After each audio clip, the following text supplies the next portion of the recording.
Salmo 11, capítulo 11, versículo 4. Por favor, cuando todos lo tengan, vuelva y repita: mi asunto se va a resolver desde el trono. Y ahora ponga las manos rápido en el corazón y dice: Señor, háblame.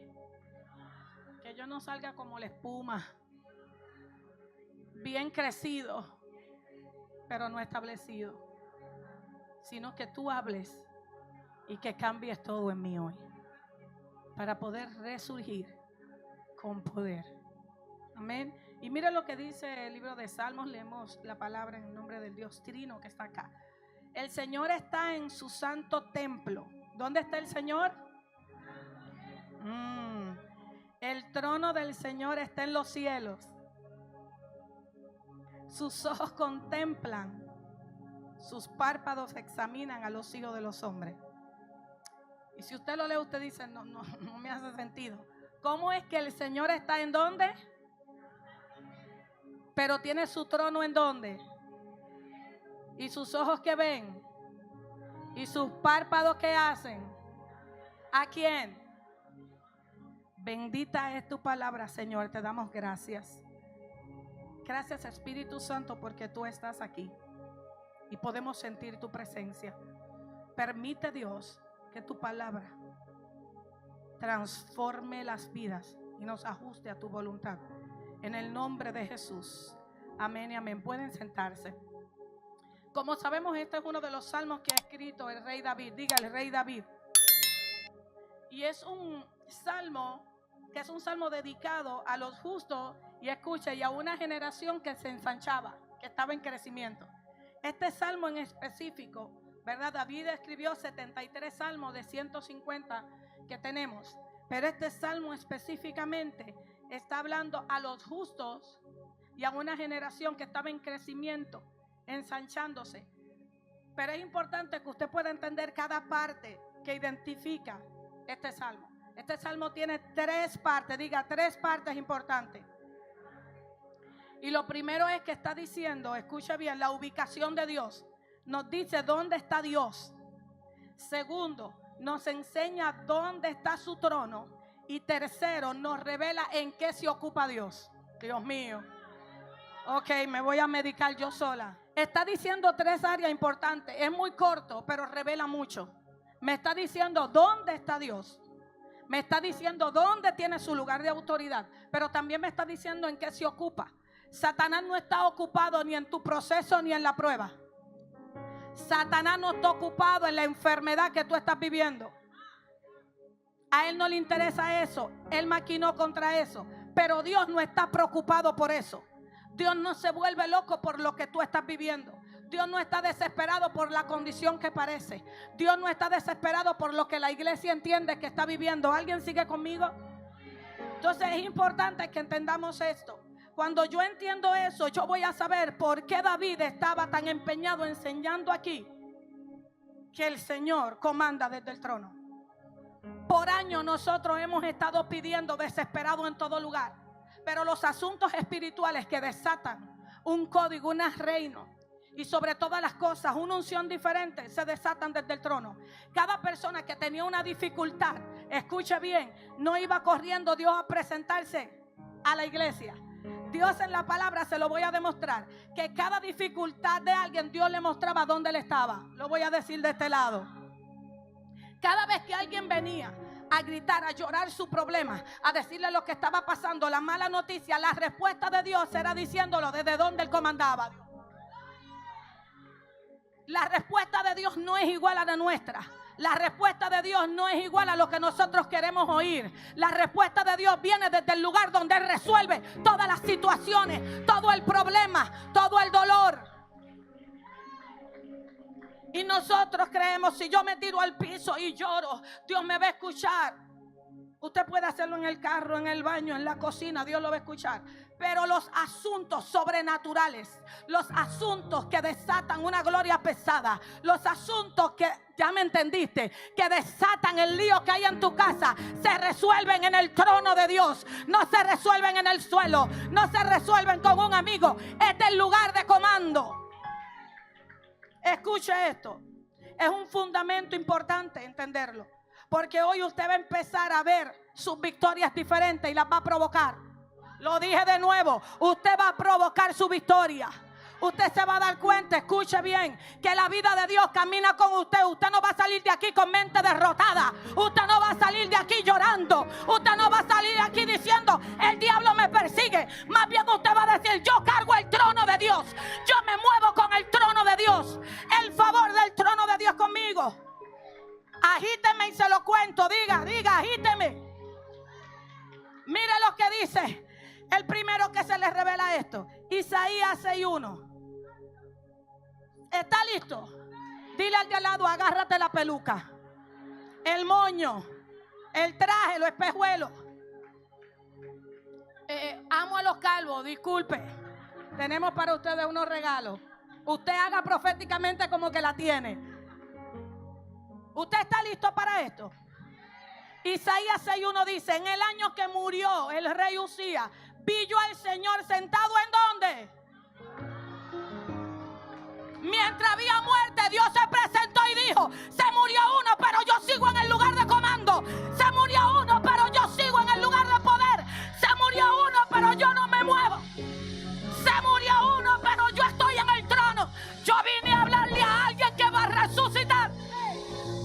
Yo vine a hablarle a alguien. Mientras está uno diciendo cuando murió el rey Usías. Y de repente parece que no es normal. ¿Cómo es que tú estás mandando una noticia y después dice, en medio del dolor, en medio de la pérdida, yo lo que vi fue el trono? Cuando muere el rey, en vez de yo ver luto, en vez de ver desgracia, yo vi el trono. Dios nos responde igual a nuestras situaciones. Dios no le dijo, yo estoy aquí, rey Usías. Hello. No, yo te voy a dejar ver dónde yo estoy en medio de tu dificultad. Yo te voy a abrir los ojos para que tú veas dónde yo estoy parado en medio de tu aflicción. Dile al de al lado, aguántate que esto se va a poner peor. Apocalipsis 4:2. Dígale al de al lado, Apocalipsis 4:2. El primero fue Isaías. Isaías, que dice en medio de su pérdida. Isaías, cuando murió el rey Usías, en medio de la muerte, yo lo que vi fue el trono. En medio de que el pueblo estaba de luto, lo que Dios dejó ver fue su trono. Yo vine a hablar con alguien. Pero en Apocalipsis 4:2, diga Juan. Repítalo, Juan. Mire lo que dice. Al instante estaba yo en el espíritu. ¿En qué estaba? Y vi un trono colocado en el cielo y a uno sentado en el trono. A Juan se lo llevan en un momento, lo sacan en el espíritu. Y mientras Juan está asustado porque no entiende, lo primero que mira es el trono. Hay un mensaje para alguien. Lo que tú estás viviendo no se va a quedar igual. El trono no se está moviendo. El trono sigue en gobierno. El trono es inconmovible. El trono está gobernando. El trono se mueve a favor de la iglesia. Dije que Dios no se ha movido de su trono. Tú crees que tú te vas a morir. Tú crees que vas a perder tu casa. Tú crees que tu negocio va a quebrar. El trono nada lo mueve. Las respuestas de Dios son diferentes a las nuestras. Diga Davidcito. Diga también David. Salmos 11:4. El Señor está en su santo templo. El trono del Señor está en los cielos. Cuando David escribe esto, antes David venía de una crisis emocional. Y lo primero que reconoce es el trono. Repítalo, él. Algo Dios no está diciendo con eso. En cada momento de aflicción, de cambio, y que alguien se eleva, Dios lo que está revelando es su. Dígale al de al lado, te lo voy a decir bajito. Micaías, Primera de Reyes 22:19. Dile bajito, bajito, que no se entere nadie. Aquí entre tú y yo. Micaías, Primera de Reyes 22:19. Respondió Micaías: por tanto, escucha la palabra del Señor. Yo vi al Señor sentado en su. Y todo el ejército de los cielos estaba junto a él, y a su derecha y a su... Dile al de al lado, ¿por qué tú te preocupas? Si el trono no se ha movido del lugar de comando. ¿Por qué tú te preocupas si el ejército sigue a la derecha y a la izquierda? ¿Por qué tú dejas que esa aflicción, ese diagnóstico, por qué tú dejas que ese dolor, ese proceso quiera sacudirte? Si tú cargas al inconmovible, el trono no se ha mudado del país. El trono sigue establecido en los cielos. Porque si Dios te dijo que te va a prosperar, tú estás preguntando cómo. El trono sigue en su mismo lugar. Muchas veces queremos que Dios nos diga, Señor, cómo se hacen las cosas, y Dios te responde, ¿tú viste mi trono? Te va a entender por qué Dios lo hace así. Dígale al de al lado, Daniel. Diga, Danielito, capítulo 7-9. Seguí mirando hasta que se establecieron tronos, y el anciano de Dios se sentó. Su vestidura blanca como la nieve, y el cabello de su cabeza como lana pura. Su trono, diga, su trono, llamas de fuego, y sus ruedas fuego abrasador. Pero fíjese que Daniel ve algo diferente que no vio otro. Dile al de al lado, medícate. Batería, ahora tú la puedes romper si tú quieres. Esta parte lo merece.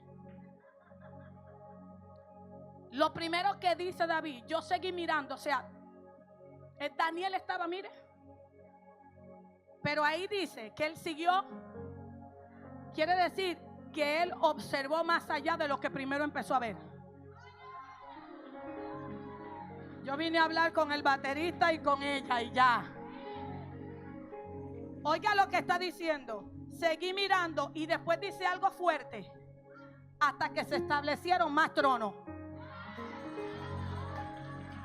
Daniel vio algo diferente. Daniel dice, y seguí mirando, pero se establecían más tronos. Y en medio de todos esos tronos, que eran mucho más, había allí un anciano. Había alguien liderando todos los demás tronos, todos los demás hijos, todos los demás ejércitos. Había uno que era el grande entre esos. Había uno que comandaba. Había uno que cambiaba las atmósferas. Había uno que resucitaba. Había uno que salvaba familia.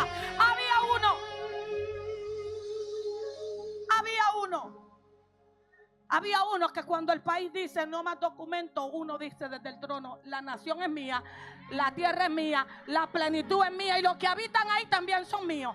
Yo decido quién entra y quién sale. Se decide desde su trono. Escuche, ¿por qué el trono? Dígame eso ya, que estoy nervioso. No, dile al de al lado, tengo los nervios nerviosos. Explícame por qué desde el trono. Ahora le voy a explicar qué es lo que pasa. Cada vez que había una dificultad en un hombre de Dios que a él le interesaba, cada vez que había alguien que tenía intimidad con Dios, Dios no le pasaba la mano. Dios no le mandaba un ángel a decir, ponle alcohol y una curita. Dios le decía, dile a ellos que mire mi trono. Dígale a ellos que establezcan la mirada en mi trono. Ahora pregúnteme, ¿por qué? Porque el trono es el lugar que lo que se afirma nadie lo borra. Porque el trono es el lugar que lo que se dicta nadie lo cambia. Porque el trono es el lugar que lo que resucita no vuelve a morir. Porque el trono es el lugar que lo que salva no se pierde. Porque el trono es el lugar que el infierno respeta, que los demonios no tocan. Porque el trono es el lugar que se aprueba tu bendición. Porque el trono es el lugar que nada es movible. Fuera del trono, todo cambia. Escucha lo que dije, fuera del trono, todo cambia. Jonás, vete y dile a Nínive que lo voy a destruir. Esa decisión fue tomada fuera. Y de repente, allá llegó Jonás en un pez grande. Y como los ninivitas adoraban a los peces, al ver a Jonás en un pez grande, todo el mundo creyó lo que iba a decir.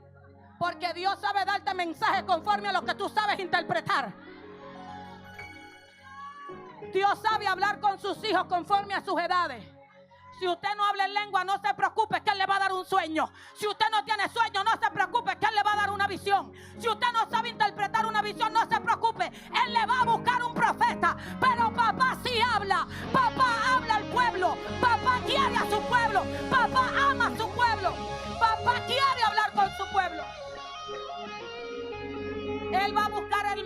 para hablarte. Esa decisión dejó una fuera del trono. Ahora escucha bien, porque es importante el trono. Es que cuando se toma una decisión ahí, nada la cambia. El trono es lugar de autoridad, pero el trono, pastor, es el único lugar donde Dios jura por sí mismo. Hay un mujer. Estoy a punto de irme en descanso, yo misma. El trono es el lugar donde Dios siempre dice, y así lo afirmo yo. Lo que se dicta en el trono nadie lo cambia. Esto te va a gustar más, ni tu pecado, ni tu debilidad, ni tu circunstancia. Ay, no diga eso, profeta. Usted no puede decir eso, porque si usted dice eso, si yo te digo lo contrario, estoy diciendo que el Dios mío no tiene palabra. Porque si tu pecado lo asombra, entonces ¿por qué mandó al Hijo a morir por ello? Escúchame bien. Las decisiones tomadas en el trono cambian nuestras casas y nuestras vidas. Por eso tenemos una rey Esther. ¿A dónde fue? ¿Cuántas son esposas? Levanten las manos las que son esposas. Como si tú eres esposa y es más fácil pedirle al negrito, al blanquito, al indio algo desde la habitación, ¿sí o no? Es más fácil ahí privado, porque están entre ustedes dos. ¿Por qué si Esther era esposa no lo pidió en la habitación sino fue al trono? Porque ella conocía que lo que ella pide frente al trono, el rey Asuero no lo iba a poder cambiar. Ella dijo, yo soy esposa, pero yo necesito ir al trono. Lo que yo quiero requiere justicia. Lo que yo quiero no puede ser cambiado. Lo que yo quiero va a cambiar mi dinastía. Yo vine a hablar con alguien que va a ir al trono. Yo vine a hablar con alguien que va a ir al trono esta noche.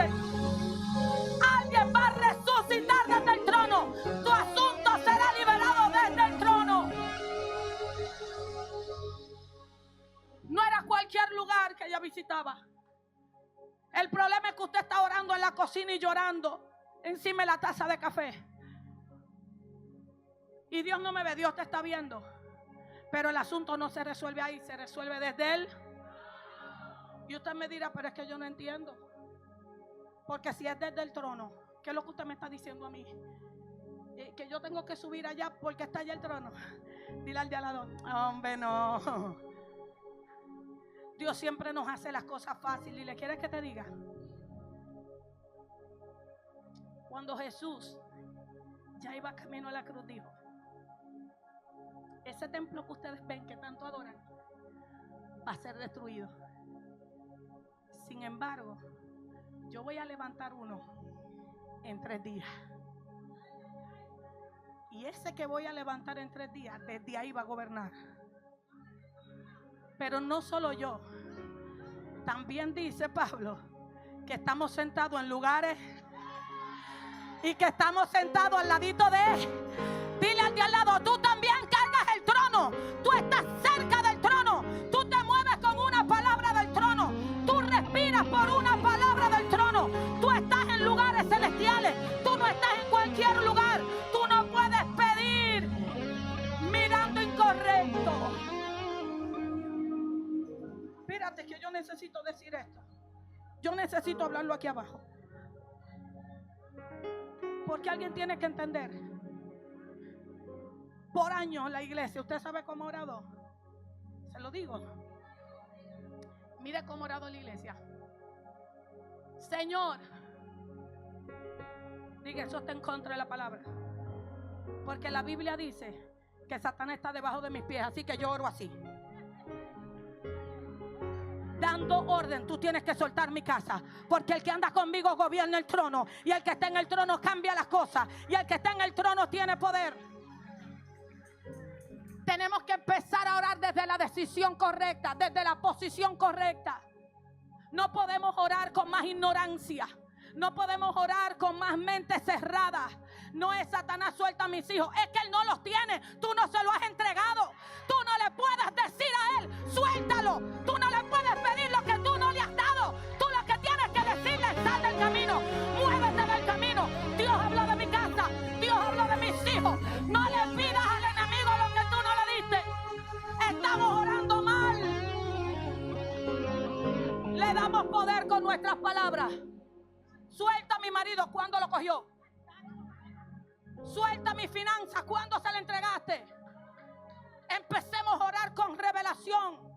No recibimos porque no sabemos. Es que no sabemos orar en la traducción. Y mientras yo oro desde la mente de pérdida, ese desconocimiento le entrega autoridad al enemigo. Mientras usted está desesperado, Dios está en su. Mientras Isaías lloraba, Dios estaba en su. Mientras Juan estaba turbado por una visita, él vio a Dios en su. Él no se ha movido. El trono habla de poder y de justicia. Antes de que resucitemos, debemos reconocer si su trono está en medio nuestro. Nosotros necesitamos conocer si Él tiene en nosotros el lugar correcto. Como iglesia estamos deseosos, perdone que se lo diga, de palabras proféticas. Estamos deseosos de ver la manifestación de Dios. Estamos deseosos de ver lo sobrenatural de Dios. A mí también me pasó. Hasta un día que el Espíritu Santo me dijo: tú quieres todo de mí, pero no me conoces. Tú quieres todo lo que yo ofrezco, pero no tienes una relación conmigo. Tú vas buscando que yo te hable cuando yo llevo años buscándote para hablar en tu casa. Tú has buscado todo tipo de excusa para no tener una relación conmigo. Me hablas de tu condición, me hablas de lo que no puedes, pero se te ha olvidado que yo sigo en el trono. Yo sigo en mi lugar de comando. Nada en el cielo cambia como cambia en la tierra, pero tenemos una mentalidad de bastardos y pedimos a Dios con pena. Pedimos a Dios desde: Dios mío, qué pobrecita. Y usamos malas interpretaciones bíblicas. Yo soy un trapo de inmundicia. Eso lo será usted y el que lo predica. Porque un trapo de inmundicia es una toalla sanitaria. Y eso no es lo que el Señor dice cuando me dijo que yo soy nación santa, linaje escogido, real sacerdocio, pueblo adquirido. Más allá de seguir teniendo una congregación totalmente emocionada, totalmente revuelta, necesitamos una generación transformada por el Espíritu Santo, que se quite esta hiperespiritualidad falsa que ninguno la tenemos. Eso es mentira. Yo tengo 15 horas orando. Mentiroso. Te tiraste 15 horas, pero 10 estás pensando en el problema, en la cocina, en los chismes. No, yo tengo una vida de vigilia y silicio. Los frutos son los que revelan las horas donde tú te metes. Tú puedes meterte 10 horas, pero si cuando sales chismea, si cuando sales bochinchea, si cuando sales Pastor Michael las cosas siguen mal, tú sigues hablando del pueblo, tú sigues robando. Usted no estuvo en oración, usted estuvo con el diablo. Usted no me hable de que usted ora mucho si cuando sale los frutos son contrarios. Necesitamos de verdad establecer al Señor donde va. Y espere que le diga esto: perdóneme, yo no quiero que Dios me pida cuenta. Nos queda muy poco tiempo. Nos queda muy poco tiempo a la iglesia. Ya no debemos estar en el tiempo de jugar al evangelio. Yo le estoy diciendo a la iglesia: está en la mejor temporada. Construye, compra y posee rápido, porque este es el tiempo de la iglesia. Compra el que otro vende. Coge las casas desposeídas, coge todo y edifica rápido. Queda muy poco tiempo, pero no te olvides de las almas. Ya en los eventos no hay llamado de salvación. Ahora hay estrellato. Ahora hay competencia. ¿Quién Dios usa más? Dios usa una mula, Dios usa una prostituta. Óigame, esto no tiene que ver con hombres. Si Dios quiere hablarte, hasta un brujo lo puede coger por un minuto. Porque Saúl nunca fue profeta y andando en la unción terminó profetizando. Necesitamos volver al trono. Necesitamos quitarnos las caretas de apariencia, de que nosotros somos los super ungidos. Usted no es nada, ni yo tampoco, si Cristo no fuera por nosotros. Tenemos que empezar a demostrar lo que predicamos por fruto. A mí no me sorprende, amada, el que habla en lengua ni se sacude. A mí me sorprende el que la controla. Yo quiero gente que ande con el trono de Dios. Que diga aquí aleluya y en el parking me diga Dios te bendiga, manito. ¿Tú tienes gasolina? No que me diga, ay, tú estás sin empleo, que Dios te ayude. No, ayúdalo tú, porque Dios te bendice para que tú ayudes a tu pueblo. Ayúdalo tú, cómprale tú. Necesitamos volver a la verdad y quitar el temor que tenemos al diablo y poner el trono de Dios donde va. Pastor, si usted hace una encuesta, el 80% del evangelio ahora mismo le sirve a Dios por temor. Quite de la iglesia el temor de que la gente se va a perder, pastora. Diga a la iglesia, mire, ya no importa si usted viene o no, ya usted el diablo no se lo va a llevar. Usted puede seguir, usted se va a dar cuenta, pastor Michael, que la gente no se congrega. Porque hay gente congregándose por miedo a perderse, no por amor a Dios. No porque aman al Señor. No están dispuestos a ir a la cárcel, no están dispuestos a morir, no están dispuestos a ir a las misiones, no están dispuestos a dejar el glamour, no están dispuestos. Porque hemos pervertido el evangelio y para ensancharnos tenemos que volver a poner el trono de Dios donde va. Para resucitar tenemos que resucitar con Dios donde va. Yo me opongo a predicar otro evangelio que no sea Cristo. Yo me opongo a emocionar un pueblo porque Dios me va a pedir cuenta a mí de eso. Yo me opongo a que usted diga qué linda la profeta, me encanta cómo predica. Si te gusta como yo predico, yo estoy fallando. Te tiene que molestar la prédica, te tiene que transformar la prédica, te tiene que incomodar la prédica. Y que en tu espíritu tú digas, yo estoy mal. Yo tengo que mejorar. Yo tengo que cuidarme. Yo no me puedo descuidar. Pero estamos acostumbrados a que Dios me llame, que yo soy profeta, y le hablas mal a tus hijos. Lo llevas a la escuela gritándole y hablándole palabras soeces, y tú quieres ser profeta. Yo soy el hombre de mi casa, pero tú no oras por tu mujer. Tú la tratas mal, la usas sexualmente. Tú eres el macho de tu casa, pero no sostienes tu casa. No estoy hablando de autoridad, estoy hablando de una verdad bíblica. Yo creo en el sacerdocio, yo creo que la mujer debe ser sujeta. Pero la Biblia dice que ese hombre, su cabeza debe ser Cristo. Escuche, es mi responsabilidad decirle, debemos volver al lugar de comando y autoridad en esta noche.